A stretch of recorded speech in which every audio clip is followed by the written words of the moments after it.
Okay folks, my name's Kevin.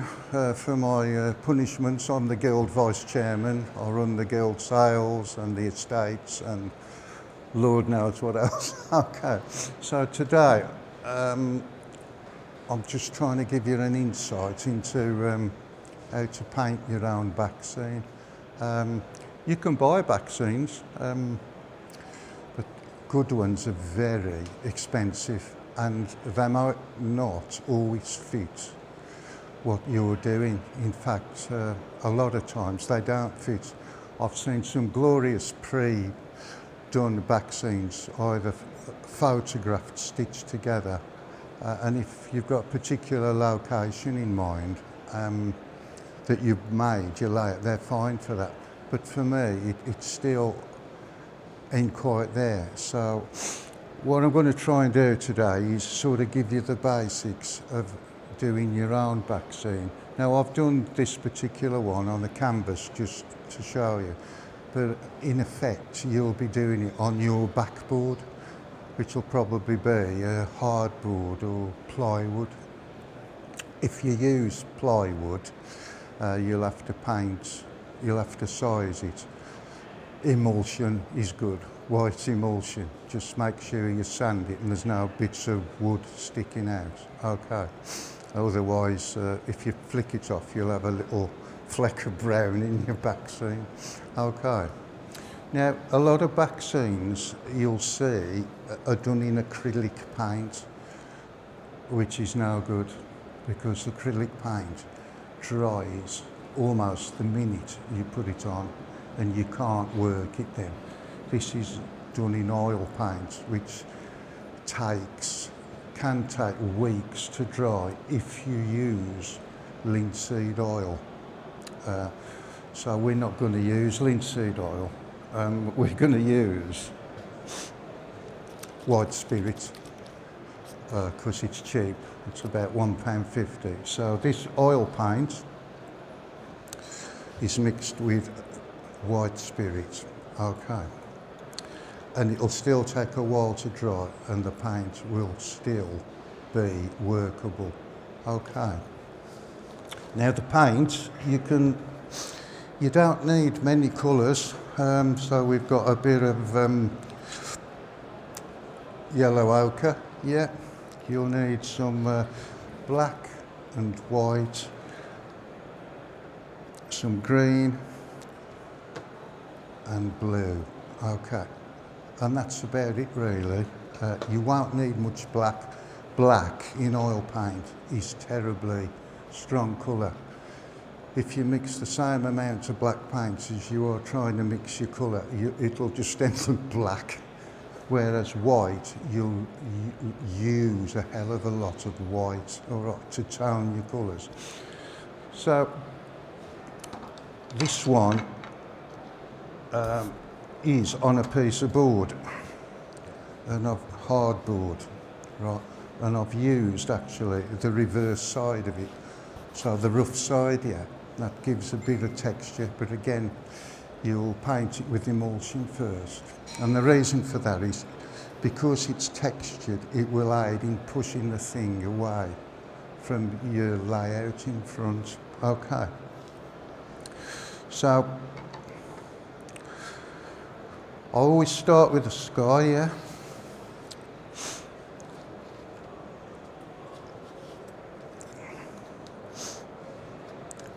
Actually, we'll do it on this one because it's better.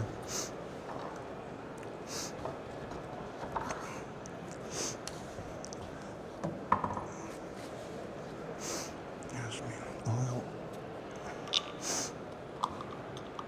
So there's a bit of that white spirit in there, yeah. I'll just make sure it is. Yeah, it is. So we always start with a bit of blue, yeah. If you put your white spirit on, yeah, see how it brings it down straight away, look. You can make it as thick or as runny as you like. And I put no white on there, trust me.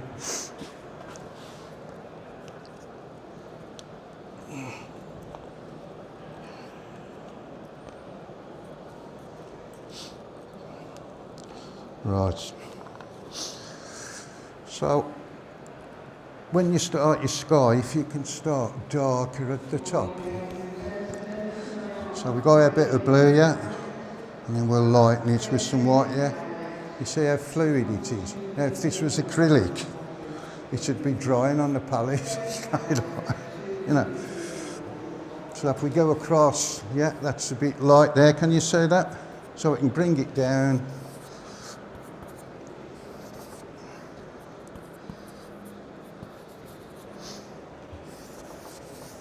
Yeah.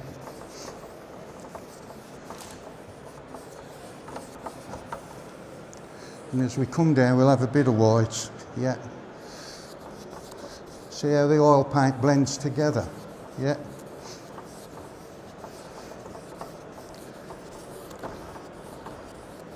And you work it with your fingers as well, all right.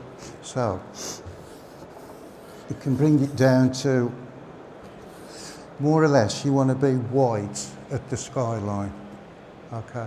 If you blue on at the bottom, at the top, it'll look flat, and you don't want that really. All right.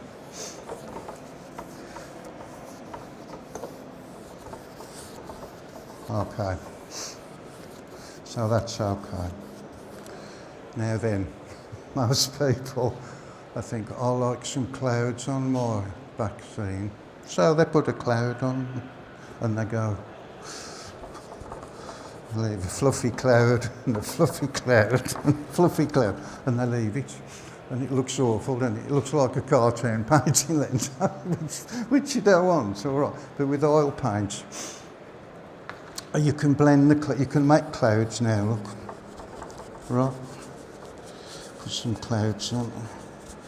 So I've developed a tremor in the last 12 months. That's why my hand shakes a bit. But it's all right for painting this, yeah. So you can blend that with what you've just painted on the top, yeah. So if you blend that with your blue, see how it mixes in? And they're starting to look like clouds, yeah. And to give the cloud, if you want some underside to the cloud, you know.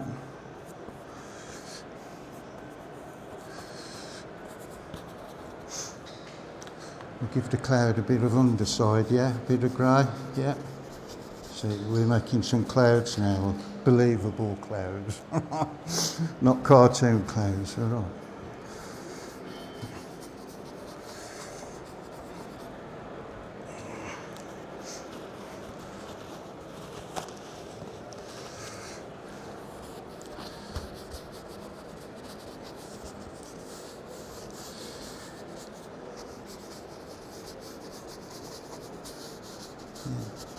So you can see we've got the formation of some clouds, yeah? Can you see that? Yeah. So we might have a bit of a storm threatening there. Bring that a bit. So it's all about blending it in. If you're not, yeah? That's just a touch of black mixed with the white, so the wet white has... Now there's the bit of black, look. Yeah, so I've just touched that in and it's gone light because the white's there. So I've just blended it with the white.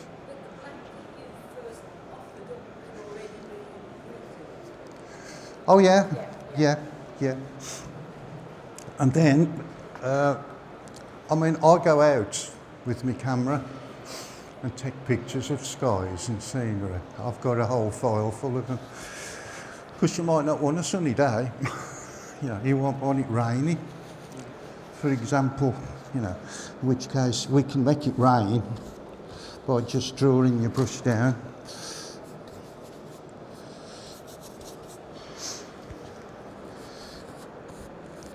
A bit more paint.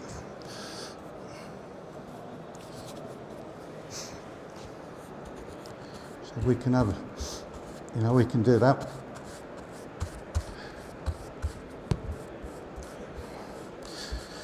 And we can have a storm threatening, or I could have just painted this a greyer tone. So we've got a grey sky and not a sunny sky. Okay, so a sky is all about, don't forget, it's the background. This is not an oil painting, right? It's the background to your layout. So I don't know what your layouts are like. It might be an industrial layout, in which case this might be appropriate, it might not if it's semi-rural. Okay. But if you just follow the basic rules for the sky, darker, coming down to lighter at the skyline. Okay.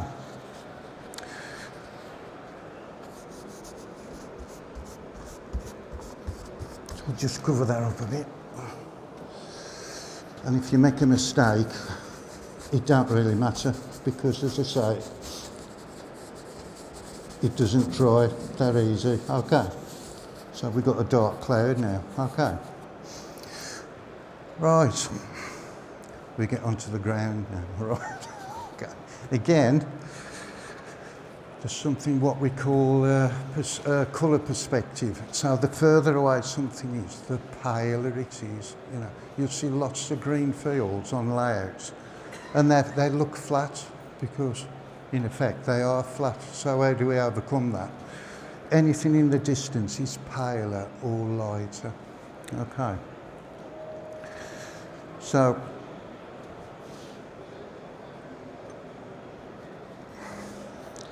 we just get a bit of green, yeah.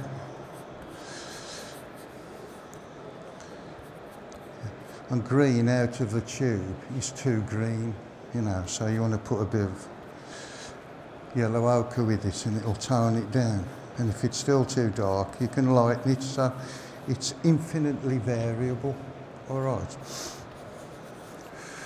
So if we try a bit of that on there, look. Can you see that? It's just a little bit darker, yeah?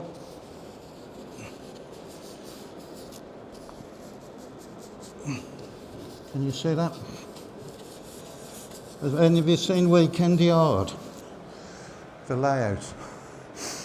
I didn't paint that, but when we left the show here 3 years ago, it's painted on a piece of aluminium foil.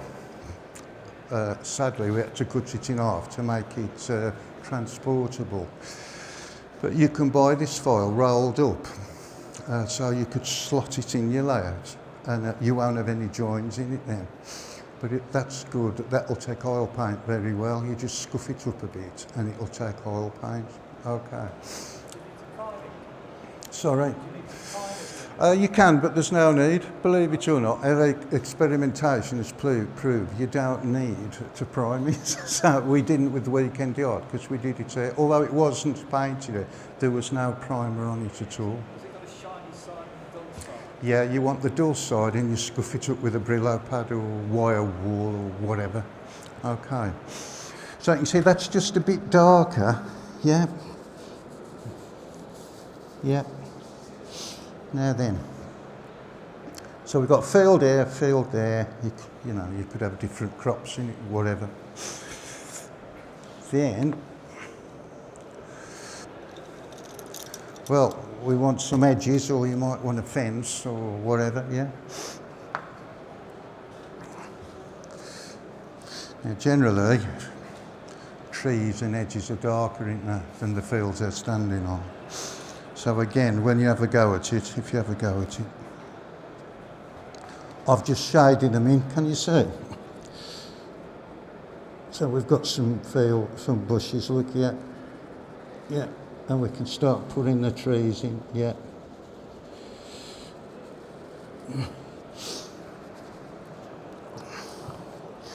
But whenever you're doing these, you want a straight bottom, yeah. Yeah, and we could do, the further back you go, the smaller they're going to be. Yeah. Yeah. To give an impression of distance. The smaller they are, the further back they are. Yeah. The other thing you have to take into account is where the sun is, right, and the shadows. So, if we've got to align the trees here, in fact, I'll show you better on this one. So I've just started to put the shadow in, yeah. See the shadow? Now if the sun was over there, we'd have a longer shadow here.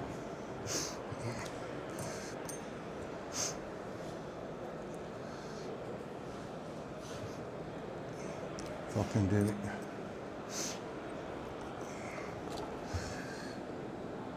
And it would be the shape of the bush or the tree, roughly, yeah.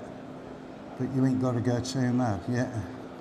So clearly that's too light. So if the sun was over there, yeah, the shadow would be cast in that way. But on this line of trees, it wouldn't be, because it's going that way, yeah. Just make that a bit darker. But as I say, I ain't training you to be Picasso or a Monet or anything, because I'm not, you know, okay. So you just make this a bit darker, and the bottom of the trees will be a bit darker than the tops, yeah? You just have to think about what you're doing. But a good tip is go out with your camera and take some pictures. And I always say to my missus, there's looking and there's seeing. So I'm fortunate I can look at something and sort of take a mental picture and I'll remember it, yeah. Whereas if you take a picture, you've got it, you know. Don't worry if it's too heavy, just use a bit of thinner and it'll spread it out, look, yeah. You can use a bit of rag, yeah.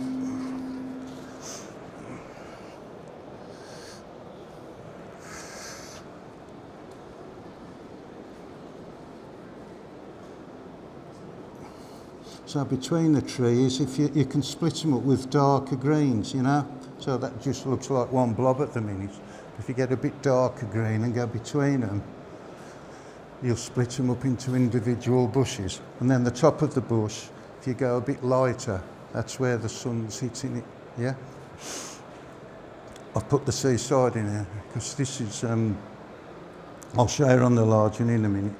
But again, when you do the sea, again, the sea's paler on the horizon and work it down. All right, if I could have just done that in blue and it would have looked horrible. It just wouldn't have looked right. Now this is Devon, the rolling hills of Devon, whereas this one's more Shropshire, flatter. Okay, so in front of that you could have like your station building, but your layout's in, you're looking straight at it. Whereas this one, you could be looking at it from an angle, but that depends on the situation of the layout. Yeah, so you just need a bit of thought about what you're doing. You'll see a lot of club layouts that have been made by various people, and they're all different. Because, and I've always been of the opinion a train runs into the diorama, and the diorama includes the backscene. That's what I've always done. I had a layout years ago called Sea Houses, and all it was the sea in the background and Bamborough Castle, and we had a canopy and some dimmable blue daylight bulbs, and we could turn them down and all the station lights come on, and you felt cold just looking at it, you know. But we went 300 shows we did with that layout. I had to retire it in the end. Ventnor West, the new one, which is based on the Isle of Wight, that's 40 foot long. That's in the Second World War, and I've got a picture of the hood going in the channel at the back. But I don't expect you to be able to do that, but you could, because you don't need a lot of detail, you know. So you've done all that, and then you might think, well, what about a church spire or something you could see, yeah? I'll try and do a church spire. But again, so it's a bit of grey really, or it could be a bit of black and a bit of this ochre if it's sandstone or something, you know. Might not be grey, mightn't it?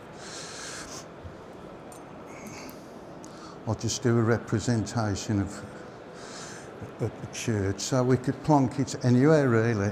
It could just be, I don't know, sticking up somewhere there, couldn't it? You know.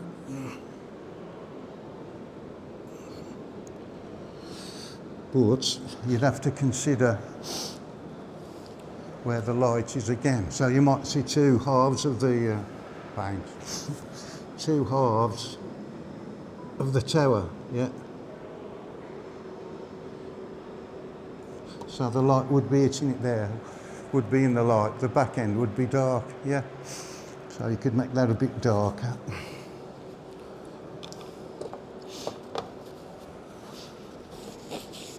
So you don't matter if you make a mistake, it just comes off, yeah.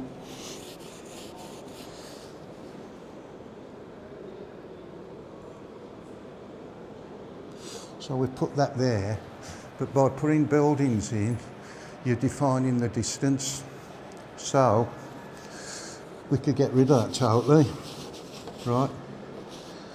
We could have the church in exactly the same spot.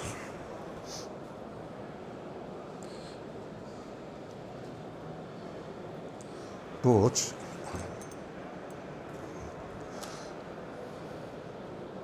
we could make it much smaller, which means and paler, which means it's further away. So you can put the distance in without altering your picture, you know. So you can make the distance as far away or as close as you want to do, yeah? I'll show you something there.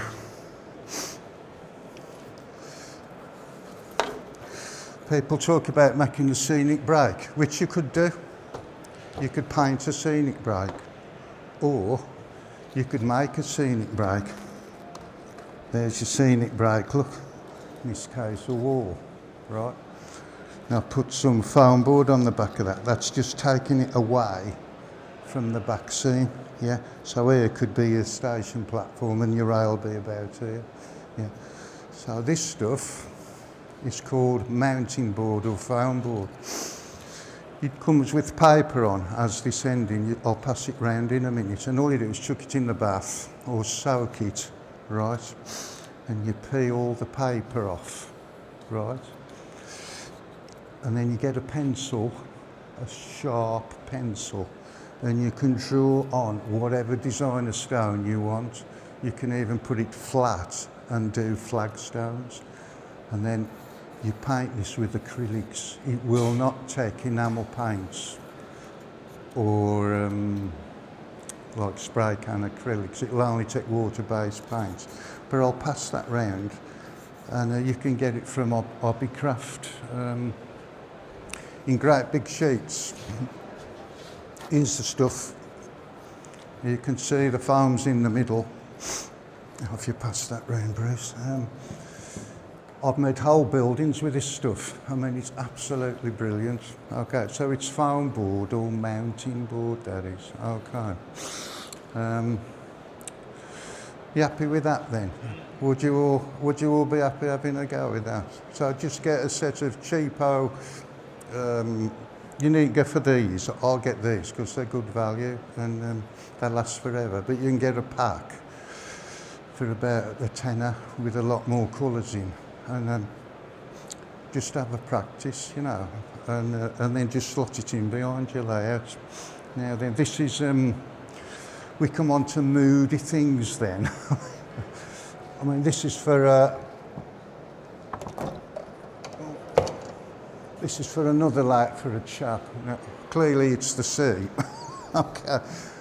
But he's one of these, he likes this goth stuff, this punk, whatever you call it. So this is going on the back of his layout, and he wants a moody sea with some ships on, which this will be.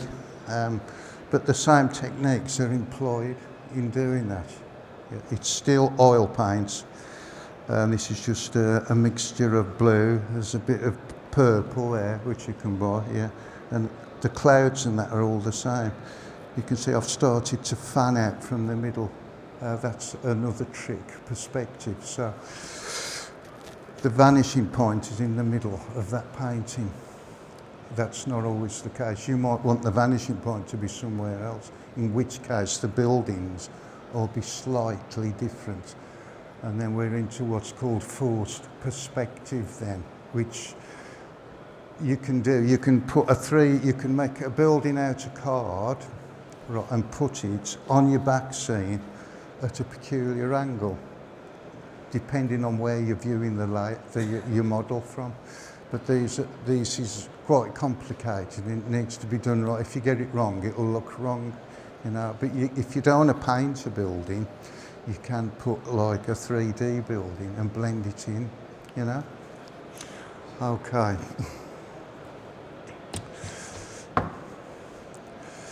There's another one here I've just started. And this is how they all start, but that's just my style. So this, you can clearly see that's going to be a dock. Yeah. Okay. So the railway line's going to be here. There'll be an unloading dock here. There's a ship with some cranes over there. Yeah. And this will be worked up to that and beyond. Okay. But again, it can be as detailed as you want it to be. In the case of the St Neots Club, which will be a canal scene, we could do something like that. But really, it's what your layout's about, is what's going on this back scene. Okay.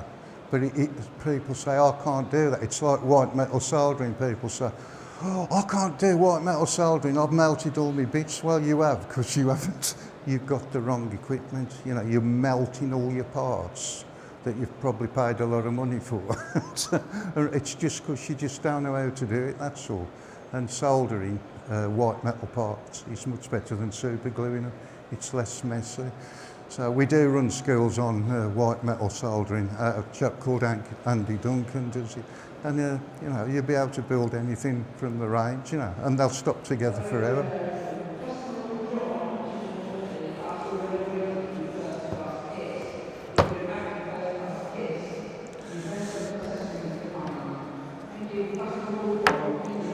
Well,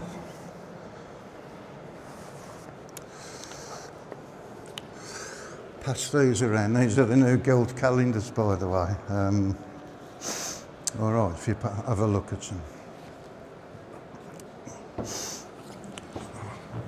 Well, if you pass a few back. All right. There's a few more.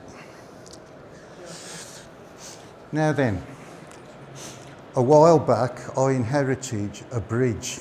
This bridge stood this high, and its owner was going to smash it up at one of our shows 3 years ago. For whatever reason, I don't know, but he had the tools there to saw it all up and smash it up, which was a sin, really. So I took it home with me, and there it sat in my workroom for 2 years, wondering what the hell I was going to do with it. So.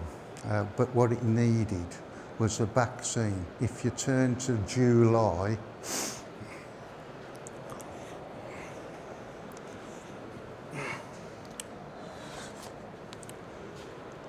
there is a picture of some of this bridge. Yeah, it goes all the way down to the bottom, and I've redone all the scenery at the bottom, and I've done the river, right? And this back scene, right,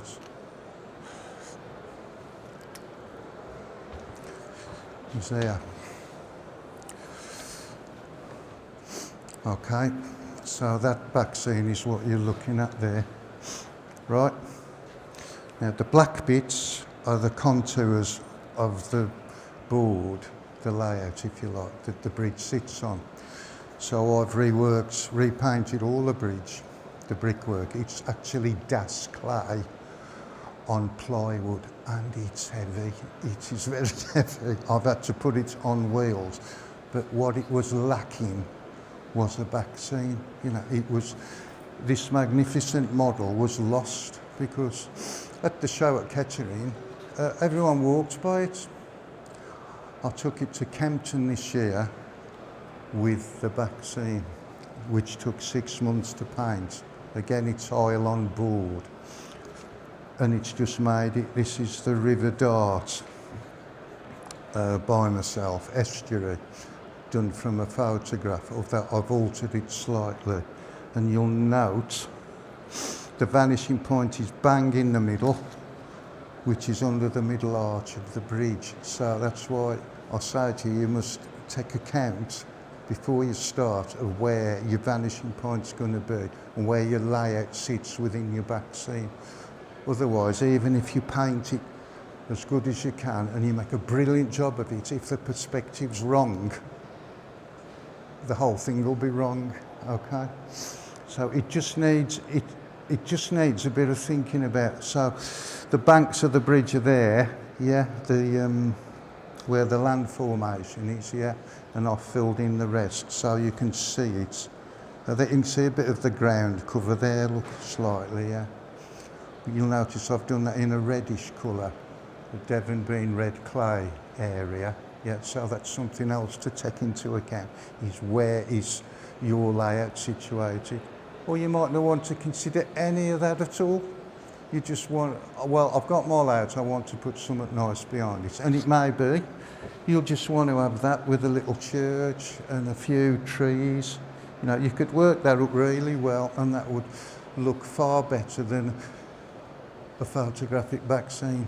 But you see so many and they put the white fluffy clouds, they get there and it's nice and then they ruin it with little white fluffy clouds, you know, so which you don't want. So, but I say, that was painted to go specifically behind this bridge, just to bring out the modelling on this bridge, you know, so that you can, the bridge is above, the bridge, the top of the bridge, as you can see, is about here, yeah. So, and I wanted to see through the arches, you know, so you could get it puts the bridge in its environment, yes, my dear. Yeah, yeah, yeah, yeah, and this is set. But you've noticed the foliage on the layout is very sparse. It's just coming into flower. It's set in the spring, so you'll notice some springy colours. They're not quite in full leaf. So that's another period, another thing to consider, the time of the year, right? So you've got to consider the light, the perspective, the time of the year, and do you want to go night time or daytime? But I'd keep to daytime, or you could get clever and go dusk or dawn and have a red sky and all that. There's some pictures in there. What we got? So there's a little snippet in there of Weekend Yard.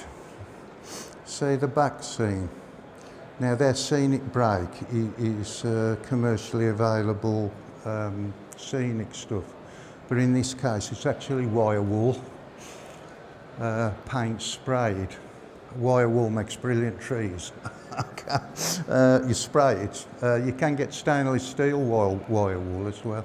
You spray it with a rattle can, then you spray it green, then you put all the scatter stuff on it, and it just all blends together really well. And the reason all that's there is that's the join of the board. You can just make it out look. But we've covered the brickwork with foliage, yeah. And everyone looks at Weekend Yard and thinks, wow, that's fabulous, but there ain't much to it really. If you look at the brushwork next time I check it out, it's not as complicated as this. You know, you can really get a good result with not much effort if you know the basics, yeah? Okay. So any questions so far? There's another one in here. That's all my Isle of Wight, Ventnor West stuff, by the way. Kevin, the difference between that view, if we're looking at the real thing, and Yeah. this photograph, Yeah. it looks different. No, it's exactly the same. Is it the lighting? It's the light on the venue, yeah. Photograph? Yeah. Whereas, this is another back scene I painted for someone. This is Wedmore. This is December. Now, I painted all the building. This was a very old layout, but it was time worn. I had to redo all the scenery, and you can just make out the fields. You can tell I've done it. You can get a style, you know. But we photoshopped the sky. So that's a photograph. Okay. All right. And it's far, it just adds to it, you know, because there were no shadows on the initial picture. So I had a tarty type. He said, well, what do you think about that, Kev? Not wanting to obliterate your sky. I said, no, that's great. So that's Photoshop just for the calendar. Yeah, and it's a good job. And there's another one somewhere of a diesel, which has had a Photoshop sky. If I can find it. Yeah, that's a Photoshop sky. Now, you'd struggle to paint that. And would you want that on your real layout, really? You know, you wouldn't really, would you? You know, you want... What you want is, you want people to look at the layout. You don't want to look at the back scene, although they will look at the back scene if it's horrible. You know, they'll say, what a rubbish back scene that is on such a marvellous model. And you get that a lot, don't you? You know. But I doubt it'll be a while before you can get to that sort of standard. I was painting before I ever got into model railways, but I have not been to art school. They wouldn't have me because I knew more than the tutor. So they said, have your money back and go home, Kev. So I did. So I didn't ever get my degree, but never mind. So, but that doesn't mean to say you can't do it, and people, as I say, are frightened to have a go. So just get a bit of tatty board and just have a go.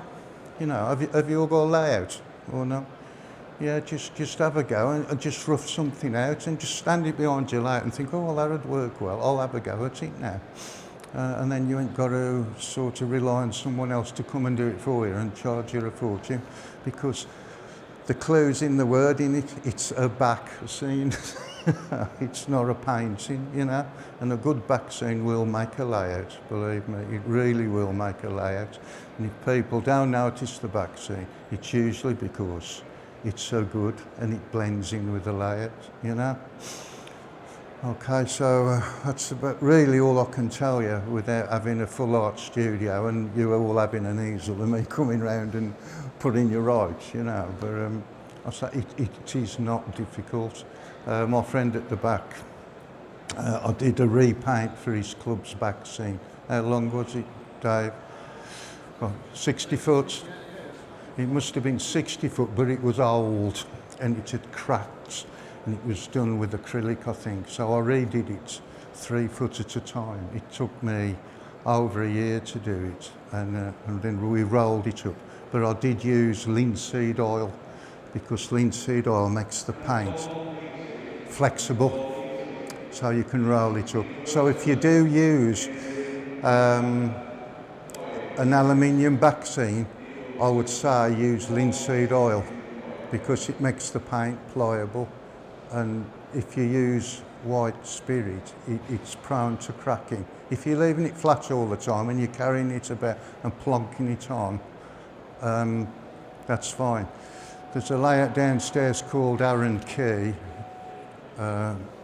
Gordon and Maggie grab it. Now that's the most simplest backscene you'll ever see. That's a dock, right? But there's virtually nothing on it, but it's so well executed. You don't really notice it until you look at it and you think, flipping heck, that's good. Yeah, and it's the simplicity of it. So, you know, but Gordon paints slightly different to me. So, when you do one, you'll be slightly different to me. So people have looked at the layouts I've sold and said, oh, Kevin Cartwright painted that, because you can tell by the styles. It's like famous artists. You can tell who's painted it almost straight away. I forgot, Paul Bramwick did Weekend Yard. I mean, he's been known for a long time. I only got to know him a few years ago when we were doing Weekend Yard here, that we actually spoke to each other. But so, do have a go, do have a practice. It's not difficult, but do not use acrylic paint. You can make this dry quicker. You can buy a retarder that will make it dry much quicker, but you don't really want that. Just as with acrylics, you can get a chemical that will make them not dry so quick. You know, but I think oil paints are best because of the blending you can do with them, you know. But if you can't draw, you ain't really got to be able to draw to do a back scene. Go out with your camera and think, oh, that looks nice. Click. Take a picture. Or if you want some trees, take a picture of a tree. Just a tree, especially in winter, especially if you want to make a tree. A tree is made of wire, copper wire and wire wool. If you've got the tree in front of you, you can see the basic formation. You can copy that tree, because you see such a lot of trees and they just look like sticks with blobs on the top, don't they? They just ain't right, you know. So it's all about, it's copying what's out there really, and that's the same that goes for buildings. My friend here said he's good at doing buildings, he's not so good at animals and people, and that's generally right in the artistic world, that people specialise. You know, if you see your paintings, there are some railway artists, their figures are brilliant, but then some of their logos are not so brilliant. You know, so there's a lady downstairs doing a demonstration. It's a painting. I think it's number 1 locomotion she's doing. But that is a painting. It is not a back scene. So you haven't got to be experts in painting at all. You just want to achieve something that will frame your layout. And if your layout's in a box with a, what do they call it, over the top, like a theatre box, yeah. If you can put one of those on, it'll frame it even more. And if you've got good lighting, like I used to use a dimmable light switch, which would take the lighting down to how you wanted it. LEDs are good now, but they are what they are. Some are very bright, or they're not so bright, or you can have pretty colours flashing across the top, but you don't really want all that, because that's a bit gimmicky. So a dimmer switch with a couple of ordinary bulbs, you can adjust the light, especially to whatever venue you're taking it out to, if it's an exhibition layout, you know. So there's a lot there to take in on that. Yes, sir. You see them on television doing paintings. Yeah. Use an airbrush. airbrush. Yeah. Do you use that? Oh yes, I do airbrushing. You can. You No, I could. don't mean airbrushing. I mean using a hairdryer. Oh, hairdryer to dry it. Yeah, you can do that. Yeah. Do you, Yeah, I don't know, because because I might look at a painting after a week and think, I don't like that. It doesn't look quite right, you know. But you can alter it, so I don't by any means get it right first time, because you'll paint it on the easel and you put it on the layout and you go, oh, I ain't got that quite right. It just don't look right. So you have to alter it, and that's what it's about really. It's like modelling, you know. If you don't have a go, you'll never get there. I mean, I've been doing railway modelling for, I don't know, 35 years. I've been on the circuit with one layout or another, long before I was anything to do with the Guild. That's why I joined the Guild, to sort of pass on skills to people that don't know how to do anything. I didn't think they were out there, but they are out there, and this organisation is a good way of getting people in to learn how to do things. That's why we run all these seminars, an evening with and all that. I mean, I do road vehicles, that's another pet of mine.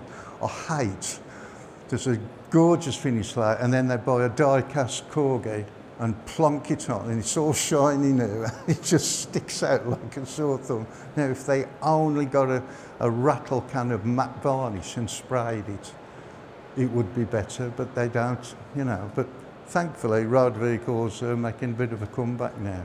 So if you're creating a period layout, you need the period vehicles and they need to look right. After it's dried, can you use the white spirit to soften it again? No, once it's dry, it's dry. So if you... How long do you actually have? Well, that depends on the amount of white spirit. But generally, you've got a week. But if after that week it's dry and you've made a mistake, that don't matter, because you can repaint over it. So again, that's no problem. But the beauty of oil paint is it is workable for a long time. Yeah. And what green and what blue do you use? Okay, so we've got paint colours, we've got, if you buy a set of, I think it's 10 colours from the range or whatever, they've usually got, you'll need yellow ochre, yeah, yellow ochre, where's the camera? Oh, you can't see it red. So it's yellow ochre, you want black and white, definitely. Yellow ochre's good. You want cobalt blue, yeah, cobalt blue. Now there's your green. Which green is, doesn't particularly matter which green, that's sap green. You remember that for the trees, yeah. That's sap green. This yellow's good, medium yellow. Right, that'll be good for the tops of the trees where the sun's catching them. You could get what you call a fan brush. There's a fan brush, yeah. Can you see that? So you just put your paint on the edge of that brush, yeah, not much. And you just dab it on along there. And that would actually be all you'd need for the hedge. And that's what's on Weekend Yard, that's all he's used, one of them. Right, because we did it here at the show. Yeah, so that's all you need. And they've got all these at the range. You don't need high quality, mega expensive brushes. You just don't need them. Because the smaller the brush, I can guarantee you, if you've been modelling, making something, the bristles come out, don't they? So you just have to get another one, and it's a waste of time getting expensive brushes. All right. So a fan brush is an essential. You want a broad brush, like I used. Like that, a decorator's brush. That needs to be a quality one. You don't want the bristles coming out on your scar. Or you could go bigger than that if you wanted, yeah? Just to lay down the base first, okay. And then just build it up. And then there's a variety of brushes. You know, I've had some of these years, you know, little brushes and stubby brushes and all sorts really, all right. But if you have a go at it and you start going along, you'll think, oh, I could have done with a brush that you probably saw at the shop. I'll get one of them. But they do them in packs as well. For about a tenner, you'll get about a dozen brushes for a tenner, and that'll include a fan brush, you know. But they ain't got to be expensive. Okay. Okay then. And I tend to mix on the paint on bits of old board, as here. Like that. That's an old cake board, actually, you know, for making cakes. That's a newish colour, that's blue-grey. It's like an in-between. Now that's good for not a summery sky, but a grey sky. That'll save her a lot of mixing that way. But you can buy that ready mix now. But you'll see them, they're all on racks in the range or shops like that, you know. Hobbycraft have them, yeah. They tend to be a bit dearer in Hobbycraft.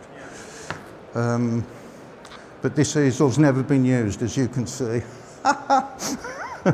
This is a field easel, and it comes with a tray and a pallet, which you can see has never been used. So that's good if you like to get out in the summer, something to do, set that up, put your paint in the drawer and just paint what's in front of it. I've done that, you know, it's nice on a sunny day, which I'll do sometimes if my missus is sunbathing, you know. Does a wooden pallet, if you're using a wooden pallet, Sorry? if you use a wooden pallet, just grab a bit of scrap wood, does that need to be sealed or anything? No, not really. No, you'll find if you season it or varnish it, it'll come off when you're putting paint on it. So just have a bit of wood, sand it, and then eventually, as you wipe your old paint off, it'll season itself. Yeah? Okay. Right. Any more questions? Sorry, my dear? I'll just wash them in the white spirit, or I'll leave them standing in the white spirit, except the little thin brushes, because if you leave them standing in it, they'll all cock over and you'll ruin them. So just wipe them and leave them wet even, but make sure the white spirit's clean and leave them standing up in your cup. All right. Then you'll find when you use them next time they're a bit stiff, but they soon go soft. Okay. But make sure that all the paint's out the bristles. Yeah. It's like airbrushing. People come to me and say, I can't airbrush, Kev. My air gun doesn't work. It's because they didn't clean it right. So, you spend as much time cleaning an airbrush as you do. Well, you spend more time cleaning an airbrush and prepping it than you do doing the job. Yeah.